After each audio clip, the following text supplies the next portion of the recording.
Hello मुलांनो, आज आपण उपयोजित लेखन म्हणजे कथालेखन हे पाहणार आहोत. उपयोजित लेखना प्रकारामध्ये कथालेखनाला महत्त्वाचा घटक समजला जातो.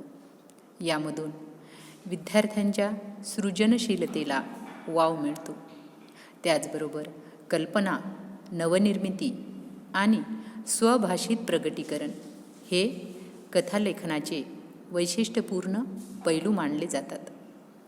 कथालेखनाच्या योग्य सरावाने म्हणजे सतत जर आपण कथालेखन केलं तर आपण भावी कथालेखक बनू शकतो. कथा ऐकणे व कथा सांगणे हे लहानांपासून मोठ्यापर्यंत आनंदाचा विषय म्हटला जातो. कथा म्हटलं की आपले कान टवकारतात. यामध्ये विद्यार्थ्यांची कल्पनाशक्ती, नवनिर्मिती आणि सृजनशीलता आपल्याला दिसून येते. कथते इति कथा म्हणजे सांगितली जाते ती कथा. कथाबीज हा कथेचा प्राण असतो. कथा ही आपल्याला कल्पनेने, विचाराने आणि सृजनशीलतेने रचता येते. कथा ही पूर्णतः काल्पनिक किंवा सत्य घटनेवरही आधारित असून कथेच्या रूपात मांडली जाऊ शकते. कथेतून आपल्याला आनंद मिळतो. त्याचप्रमाणे कथा विचारप्रवर्तकही असतात. म्हणजे काही कथा आपल्याला विचार करायला भाग पाडतात. कथेतून आनंदाबरोबरच विचारांना दिशाही मिळते. कथाबीजाच्या विषयाला पात्र, घटना, तर्कसंगत विचार यांनी फुलवणे हे लेखन कौशल्य आहे. लेखन कौशल्य विकसित करणे हा कथालेखन घटकाच्या अभ्यासाचा हेतू आहे. कथालेखन खालील प्रकारच्या कृतीद्वारे विचारले जाते. परीक्षेमध्ये वेगवेगळ्या दृष्टिकोनातून आपल्याला कथालेखनावर प्रश्न येत असतात. कथाबीजावरून कथालेखन. कथाबीजावरून कथालेखन म्हणजे काय? एक विषय दिलेला असतो आणि त्यावरून आपल्याला कथा लिहायला सांगितली जाते. मुद्द्यावरून कथालेखन. या प्रकारामध्ये आपल्याला मुद्दे दिलेले असतात आणि ते मुद्दे आपल्याला योग्य रीतीने गुंफायचे असतात. अशा प्रकारे मुद्द्यावरून कथालेखन. दिलेल्या शब्दावरून कथालेखन. काही वेळेस काय होतं, आपल्याला 4-5 शब्द दिलेले असतात आणि त्या शब्दावरून आपल्याला कथा तयार करायची असते. त्यानंतर कधीकधी आपल्याला कथेची सुरुवात दिली जाईल आणि शेवट लिहिणे. म्हणजे कथेची सुरुवात दिलेली असते आणि त्याचा शेवट आपल्याला आपल्या पद्धतीने करायचा असतो. तर कधी कथेचा शेवट दिलेला असेल तर सुरुवात करायची असते. या ठिकाणी कथेचा शेवट दिलेला असतो आणि इथे आपल्याला सुरुवात करायची असते. कथाबीजावरून कथालेखन. कथाबीजावरून कथालेखन म्हणजे एखादा आपल्याला हेडिंग दिलेलं असतं, शीर्षक दिलेलं असतं. कशा प्रकारे? उदाहरणार्थ अति तेथे माती. यावरून आपल्याला एक अंदाज डोळ्यासमोर येतो की कुठलीही गोष्ट जास्त झाली तर ती अनावश्यक होते. अशा प्रकारे मग इथे आपल्याला यावरून कथा लिहायची असते. त्याचप्रकारे लोभाचे फळ म्हणजे एखाद्या वेळी अतिलोभ झाला तर त्याचे परिणाम वाईट होतात. खरा मित्र. मित्र हा आपला कसा असावा? प्रामाणिक असावा आणि आपल्या सुखदुःखामध्ये साथ देणारा असावा. अशा प्रकारे आपला खरा मित्र. धूर्त कोला म्हणजे फक्त स्वतःचा विचार करणारा आणि स्वतःची फजिती करून घेणारा. अशा प्रकारे कधीकधी एखाद्या वेळी आपल्याला असं नाव दिलं जातं की गर्वाचे हरण. म्हणजे ज्या व्यक्तीला जास्त गर्व होतो तर कधी ना कधी त्याचे हरण होतच असते, कमी होत असतो. किंवा टिट फॉर टॅट आपण जसं म्हणतो की जशास तसे. एखाद्या वेळी काल्पनिक दुनियेत परीच्या वगैरे किंवा उज्ज्वल भविष्य. अशा प्रकारे आपल्याला शीर्षक दिलं जातं आणि त्यावरून कथा लिहायची असते. मुद्द्यावरून कथा. इथे आपल्याला पॉईंट दिलेले असतात, मुद्दे दिलेले असतात आणि त्यावरून कथा लिहायची असते. कथेचे मुद्दे पाहूयात. इथे कुठले मुद्दे दिलेले आहेत? एक शेतकरी, खूप गरीब, मेहनती, देवाकडे प्रार्थना, एक कोंबडी, रोज एक सोन्याचं अंड, विकून पैसे मिळवणे, लालच आणि कोंबडी कापणे. यावरून मी तुम्हाला थोडक्यात असं सांगते की कशा प्रकारे ही आपल्याला कथा घेता येईल. एक शेतकरी असतो आणि तो खूप गरीब असतो. म्हणजे दररोजचं तो आपलं मुलाचं बाळाचं पोटसुद्धा भरू शकत नाही. पण काय तो खूप मेहनतही करतो, पण त्याच्या मेहनतीला कधी कधी फळच येत नाही. दुसरा पॅरेग्राफ. मग तो परेशान असतो.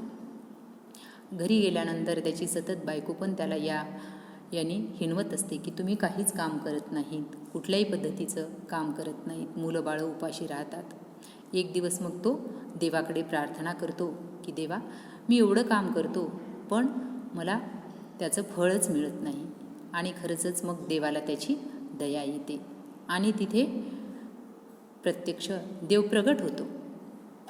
प्रगट होते नाही म्हणजे समोर उभं टाकणे. आणि देव सांगतो की ठीक आहे, मी तुझ्यावर प्रसन्न आहे आणि तू मला जे पाहिजे ते माग. तेव्हा तो असं म्हणतो की देवा, मला असं काहीतरी दे की त्याच्यामधनं मी श्रीमंत होईल.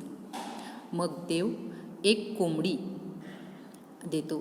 तर देव म्हणतो, शेतकरी देवाला विचारतो की देवा, मी या कोंबडीचं काय करू, कोंबडी कशाला मला? तर देव सांगतो की ही कोंबडी अशी तशी नाही, तर या कोंबडीपासून तुला दररोज एक सोन्याचं अंड मिळेल. आणि खरंच मग तेवढ्यामध्ये देव गायब होतो आणि दुसऱ्या दिवशी शेतकरी त्या कोंबडीकडे पाहत बसतो. तर कोंबडी एक अंड देते आणि तो ते अंड पाहतो तर ते काय अगदी सोन्याचं अंड असतं. आणि शेतकरी खूप आनंदित होतो. त्याला असं वाटतं की आता आपली गरिबी मिटली, चिंता दूर झाली, म्हणून त्याला खूप आनंद होतो. आणि मग या आनंदाच्या भरामध्ये तो लालच त्याला निर्माण होते. आणि असं 2-4 दिवस गेल्यानंतर त्याला असं वाटतं की ही कोंबडी रोज एक अंड देते, तर आपण आतापर्यंत रोजचं सगळं गुजारण करू शकतो, आपल्या गरिबाला म्हणजे कुटुंबाला जे पाहिजे ते घेऊ शकतो.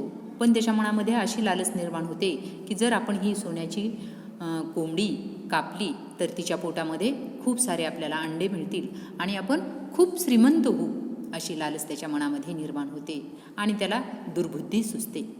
आणि खरंच मग तो एके दिवशी काय करतो की त्या कोंबडीला मारण्याचा विचार करतो. पण त्याच्या असं लक्षात येत नाही की ही जर कोंबडी मेली तर आपल्याला काहीच मिळणार नाही, कारण त्याला दुर्बुद्धी आलेली असते. आणि एके दिवशी तो खरंच कोंबडीला मारतो.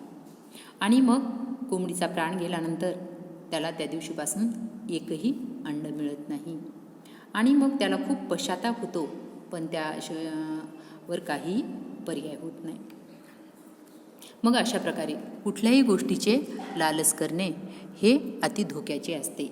त्याच्यामुळे जे आहे आपल्याकडे त्याच्यामध्ये समाधानी व शांत राहावे. यावरती आपल्याला तात्पर्य काय लिहिता येईल? लालचाचे फळ हे वाईट असते.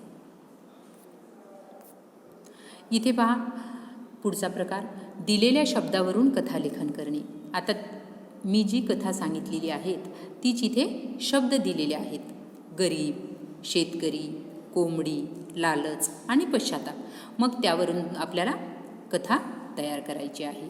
किंवा याला आता आपल्याला हेडिंग अगोदर आपण पाहिलेलं आहे, अति तेथे माती, ते पण आपल्याला देता येतं. एखादी वेळी अशा प्रकारे शब्द येऊ शकतात की पंडित, गर्व, नावाडी, अशिक्षित, वादळ आणि पश्चाताप. मग या शब्दावरून आपल्याला कथालेखन करायचं असतं. आता अशा प्रकारे शब्द दिल्यानंतर तुम्ही कशा प्रकारे कथा लिहिणार? परत एकदा सांगते मी. पंडित, गर्व, नावाडी, अशिक्षित, वादळ आणि पश्चाताप. मग या ठिकाणी आपल्याला फक्त पंडितच लिहिणं गरजेचं आहे का? नाही. त्या ठिकाणी आपण पंडिताला एखादं नाव देऊ शकतो, एखाद्या गावाचं उदाहरण देऊ शकतो आणि डोळ्यासमोर असा प्रसंग निर्माण करू शकतो की खरंच ही घटना घडलेली आहे. आणि कधीही कथा लिहिताना आपल्याला ती भूतकाळी लिहायची असते. ही कथा पहा, मी सांगते तुम्हाला. शब्द दिलेले आहेत: पंडित, गर्व, नावाडी, अशिक्षित आणि वादळ. 1. मुकुंद शास्त्री एक पंडित होते. 12 वर्ष पाठशाळेत राहून त्यांची पठण वाचन केलेले होते. त्यामुळे 4ही वेद, उपनिषदे त्यावर त्यांची खूप मर्जी होती आणि ते त्यांना सगळं तोंडपाठ होतं. मुकुंद शास्त्रींनी आपल्या विद्वतेचा अभिमान होता. आणि त्यांनी एक मोठा नाविन्यपूर्ण असा ग्रंथ लिहिला होता. असे हे मुकुंद शास्त्री एकदा दुसऱ्या गावी परिषदेसाठी निघाले होते. आपण ही परिषद जिंकणार अशी त्यांना खात्री होती, म्हणजे त्यांच्यामध्ये गर्व निर्माण झाला होता. दुसरा पॅरेग्राफ. ज्या गावी जाण्यासाठी ते नदीवर आले, आता त्यांना नावेतून प्रवास करायचा होता. त्या नावेत मुकुंद शास्त्री आणि नावाडीच होते. नावाडी म्हणजे नाव हाकणारा. नावाडी मोठ्या आनंदाने गाणे म्हणत नाव चालवत होता आणि थोडा प्रवास झाल्यावर शास्त्रीबुवांना नावाड्याची चौकशी करण्याची इच्छा झाली. शास्त्रीबुवा त्या नावाड्याला म्हणाले, आता हे शब्द पहा. म्हणाले म्हटलं की पुढचं जे वाक्य आहे ते आपल्याला कॉमा इन्व्हर्टेड कॉमामध्ये घ्यावे लागणार, कारण हे कोणाच्या तरी तोंडचे वाक्य आहेत. आता हे नावाड्याला शास्त्रीबुवा काय म्हणाले, अरे नाविका, तू नाव चांगली चालवतोस, पण तुझे शिक्षण किती झाले आहे? प्रश्नार्थक आणि इन्व्हर्टेड कॉमा क्लोज. तेव्हा हसून नाविक म्हणाला परत कॉमा इन्व्हर्टेड कॉमा, अहो शास्त्रीबुवा, मी हा बापजाद्याचा व्यवसाय करतो आहे आणि लहानपणापासून हे पाहत असल्यामुळे मला यासाठी काही वेगळे शिकावेच लागले नाही. पण तुम्ही विचारता त्या पद्धतीने माझे काही शिक्षण झालेले नाही. मला अक्षर ओळखही नाही. मग लिहिणे वाचणे कुठून येणार म्हटलं की आता तिथे काय त्यांनी एक्सक्लेमेटरी मार्क याने उद्गारवाचक चिन्ह दिलेलं आहे. हे ऐकून मुकुंद शास्त्री व्यथित झाले आणि ते त्या नावाड्यास म्हणाले, अरे तू काही शिकला नाहीस म्हणजे तुझे अर्धे आयुष्य फुकट गेले. कारण पंडितांना त्यांच्या शिक्षणावरती गर्व झाला आणि त्यांनी असं सांगितलं की अरे तू अशिक्षित आहेत म्हणजे तुझा जन्म फुकट गेला. म्हणूनच म्हणतात की कधीही कोणाला कमी लेखू नये. आता पुढे पहा काय होतं. नावाडी आणि शास्त्रीबुवा यांच्यात असे बोलणे चालू असतानाच अचानक जोराचे वादळ सुरू झाले आणि नाव पाण्यावर हेलकांडे घेऊ लागली आणि असं वाटू लागलं की अरे बापरे, आता नाव बुडते की काय, अशी भीती निर्माण झाली. पण नावाडी आपला आनंदामध्ये गाणे गात होता, कारण त्याला माहिती होतं की आपल्याला पोहणं येतं. जरी नाव बुडाली तरी आपण बुडू शकत नाही. पण पंडिताच्या मनामध्ये मात्र भीती निर्माण झाली आणि त्यांच्या चेहऱ्यावरती दुःखी चेहरा दिसायला लागला. त्यांचं अंग लटलट कापायला लागलं. तेव्हा मात्र नावाड्याने शास्त्रीबुवांना विचारले, पंडितजी, तुम्हाला पोहता तर येतच असेल ना? तेव्हा घाबरलेल्या पंडितांनी नकारार्थी मान हलवली. याचा अर्थ की मला पोहणे येत नाही. मग नावाडी म्हणाला, अरे बापरे पंडितजी, तुमचे पूर्ण आयुष्य फुकट गेले. आता पंडितजींनी नावाड्याला फक्त अर्ध आयुष्य फुकट गेले म्हणून हिणवलं होतं.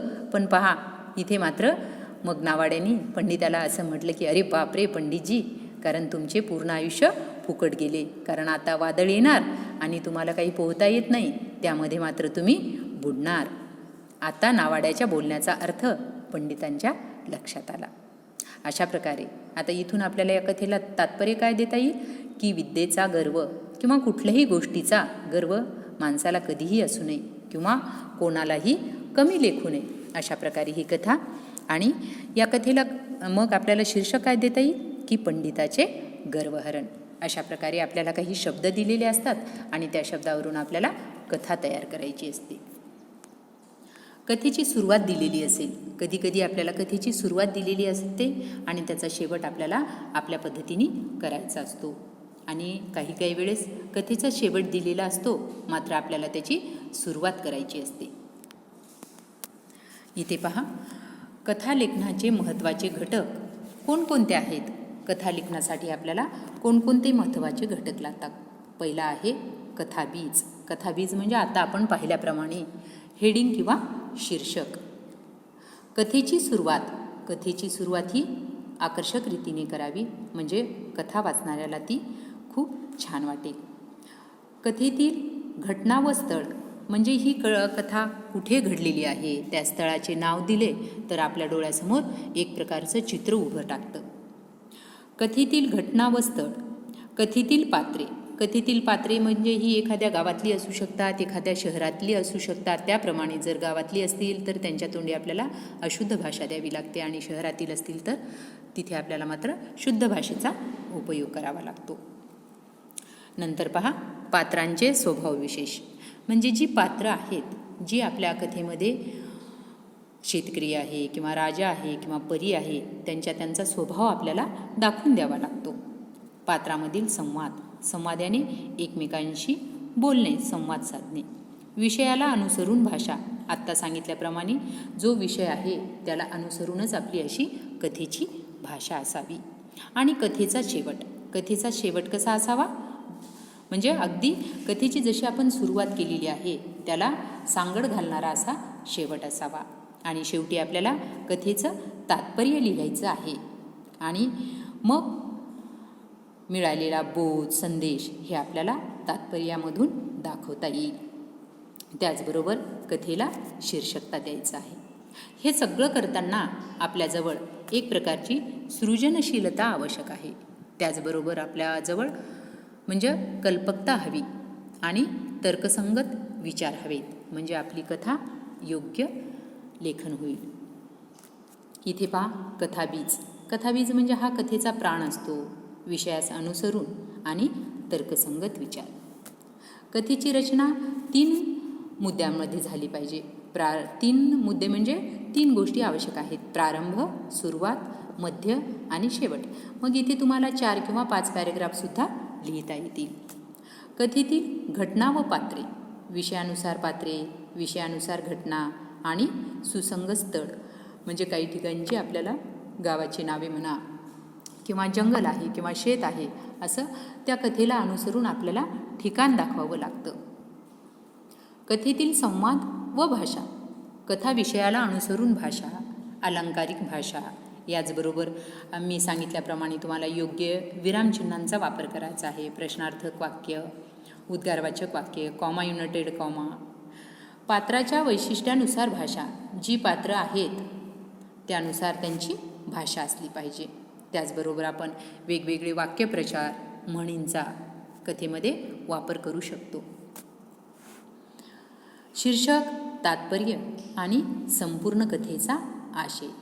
याचबरोबर वेगवेगळ्या प्रकारचे कथाचे प्रकार आपल्याला पाहता येतील.